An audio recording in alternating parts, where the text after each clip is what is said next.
अरे कहाँ चल दिया भैया, जल्दी से इधर आओ, जल्दी से। एक्टिविटी सीरीज, सक्रियता सारणी, क्रियाशीलता सारणी, या इसको इलेक्ट्रोकेमिकल सीरीज यानी कि विद्युत रासायनिक श्रेणी की ट्रिक लिखी हुई है। जल्दी से इसको याद कर लीजिए। और ये होती क्या है वो हम बताते हैं।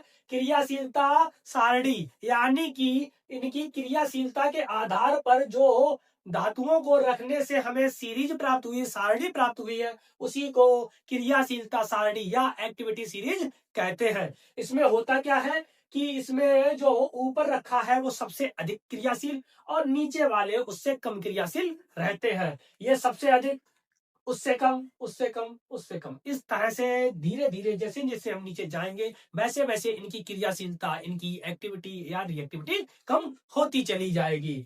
तो इनकी ट्रिक देख लीजिए। लीला की बहन स्कूटर कार नैनो मांग लाई, मोहन जी कार पे चढ़ चढ़ के, ठीक है ना, चढ़ के नई स्त्री पटाई है।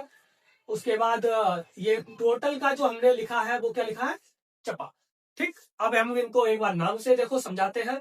Lithium, potassium, beryllium, scandium, calcium, sodium, magnesium, aluminium, manganese, zinc, chromium, ferrous, cadmium, cobalt, nickel, tin, lead, hydrogen, copper, mercury, silver, platinum and auric यानी कि सोना। ये है, कहने का तात्पर्य है कि जो लिथियम है वो सबसे अधिक क्रियाशील, उससे नीचे वाली उससे कम क्रियाशील रहती हैं। इसी के आधार पर आपने एक डिस्प्लेसमेंट रिएक्शन पढ़ी है, विस्थापन अभिक्रिया। वो यही होती है क्या कि every more reactive metal replace less reactive metal from aqueous solution. अधिक सक्रिय धातु अपने से कम सक्रिय धातु को उसके विलयन से विस्थापित कर देती है। उसके जलीय विलयन से क्या कर देती है, विस्थापित कर देती है। इसका एग्जाम्पल भी आप लोगों ने सीखा था।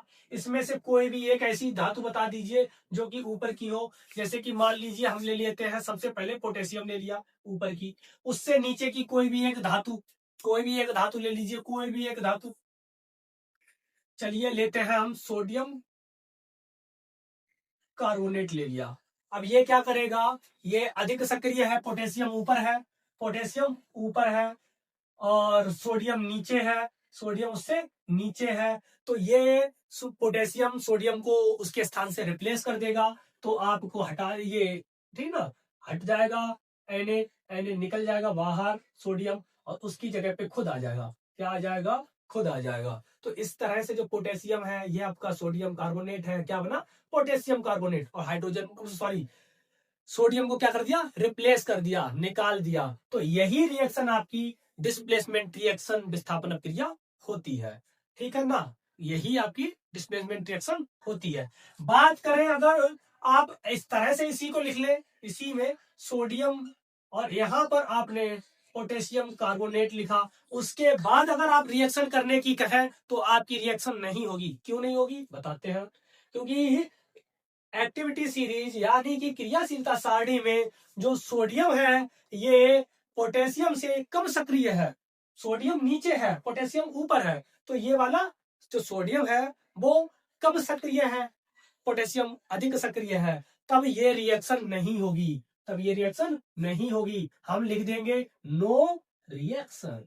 क्या लिखेंगे, नो रिएक्शन। समझ में आया, समझ में आया? कितना सिंपल था। अगला देखते हैं।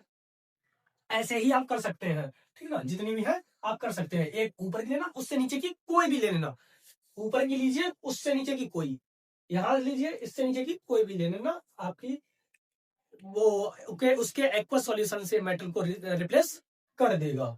अब बात करते हैं दूसरे पॉइंट की। दूसरा पॉइंट क्या कह रहा है कि मेटल अब हाइड्रोजन, यानी कि हाइड्रोजन से ऊपर की धातुएं रिएक्ट करती हैं विद डाइल्यूट एसिड से। अगर डाइल्यूट एसिड से ये रिएक्ट करती हैं टू लिबरेट हाइड्रोजन गैस, वो हाइड्रोजन गैस को विस्थापित कर देती हैं। फिर से सुनो क्या कह रहे हैं कि हाइड्रोजन ये है ना, हाइड्रोजन से ऊपर की ये जितनी भी धातुएं हैं, हाइड्रोजन से ऊपर की जितनी भी धातुएं हैं, कोई भी आप ले लीजिए, कोई भी एक धातु जो भी आपको अच्छी लग रही हो, जो भी कोई भी एक धातु चलिए लेते हैं हम। चलिए मानते हैं एक, चलो इस बार कैल्शियम लेते हैं। कैल्शियम हाइड्रोजन से ऊपर है ना, ठीक। अब ये डाइल्यूट HCl यानी कि डाइल्यूट एसिड, कोई भी एक एसिड ले लीजिए, हमने ले लिया HCl हाइड्रोक्लोरिक एसिड, इसके साथ रिएक्शन करके क्या बनाएगा, हाइड्रोजन गैस बनाएगी। यानी कि हाइड्रोजन से ऊपर की कोई भी धातु हो, हाइड्रोजन की ऊपर की कोई भी धातु हो, एसिड से रिएक्शन करने के बाद आपका हाइड्रोजन गैस बनाएगी, तो हाइड्रोजन निकाल दिया। अब बचेगा क्या, यहाँ पे Ca तो Ca, इधर का Cl तो Cl, क्या बना, कैल्शियम क्लोराइड। ठीक है ना, रिएक्शन को बैलेंस नहीं कर रहा हूं, चलो कर दिया, ठीक है ना। रिएक्शन को बैलेंस नहीं किया, ऊपर वाली में भी नहीं की थी, चलो वो भी कर देते हैं, 2 and 2, रिएक्शन बैलेंस। ऐसे ही कोई भी एक धातु ले लीजिए, कोई भी एक धातु, चलिए लेते हैं, आयरन ले ली, एक कोई भी आप एसिड ले लीजिए, H2SO4 ले लिया, एसिड सल्फ्यूरिक एसिड, क्या बनेगा, हाइड्रोजन गैस निकलेगी, तो हाइड्रोजन गैस निकाल दी, यहां से आपका FeSO4 बनेगा, फेरस सल्फेट बनेगा, हाइड्रोजन गैस निकल जाएगी। तो इस तरह से आपकी ये 2 पॉइंट थे, और इनकी कितनी अपक्रियाएं होंगी, कैसे अपक्रियाएं होंगी, वो हम सीखेंगे अगली वीडियो में। तो अगली वीडियो के लिए रेडी हो जाइए और चैनल को सब्सक्राइब कर लीजिए, और वीडियो अगर आपको अच्छी लगी है तो लाइक कर दीजिए।